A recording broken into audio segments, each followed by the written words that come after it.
Hello everyone, welcome to the fourth session of Management Accounting, 5th semester BBA, Bangalore University. In this session, we are going to discuss the scope of Management Accounting.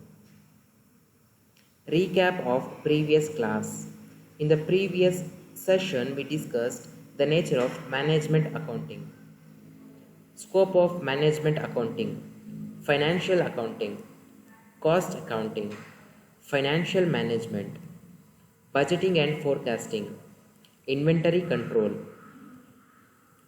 Reporting to Management, Interpretation of Data, Control Procedures and Methods, Internal Audit, and Tax Accounting.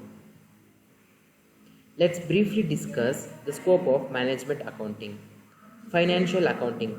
Financial accounting, though provides historical information, but is very useful for future planning and financial forecasting.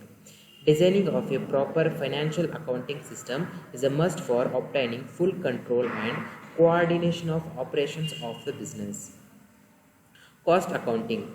It provides various techniques of costing like marginal costing, standard costing, differential and opportunity cost analysis, etc., which play a useful role in operation and control of the business undertakings. Financial management. Finance is the lifeline of any business. However, finances, like most other resources, are always limited. On the other hand, bonds are always unlimited.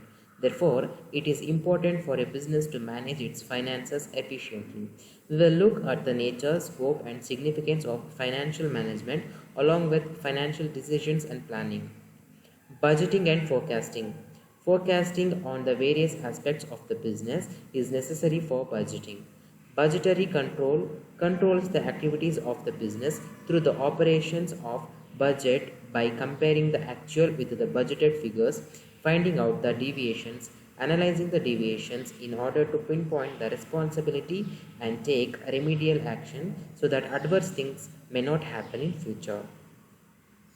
Inventory control.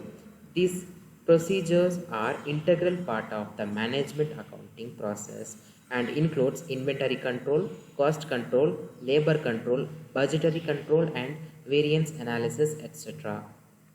Reporting to management. The management accountant is required to submit reports to the management on the various aspects of the undertaking.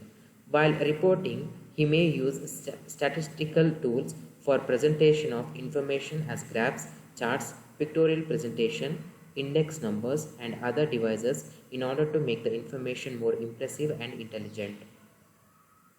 Interpretation of data. Management accounting is closely related to the interpretation of financial data to the management and advising them on decision making. Control methods and procedures. It includes in its study all those methods and procedures which help the concern to use its resources in the most efficient and economical manner.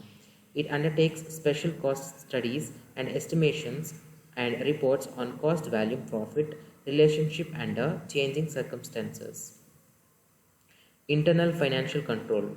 Management accounting includes the internal control methods like internal audit, efficient office management, etc. The last one, tax accounting. It is an integral part of management accounting and includes preparation of income statement, determination of taxable income, and filing up the return of income, etc. Thank you. Have a nice day.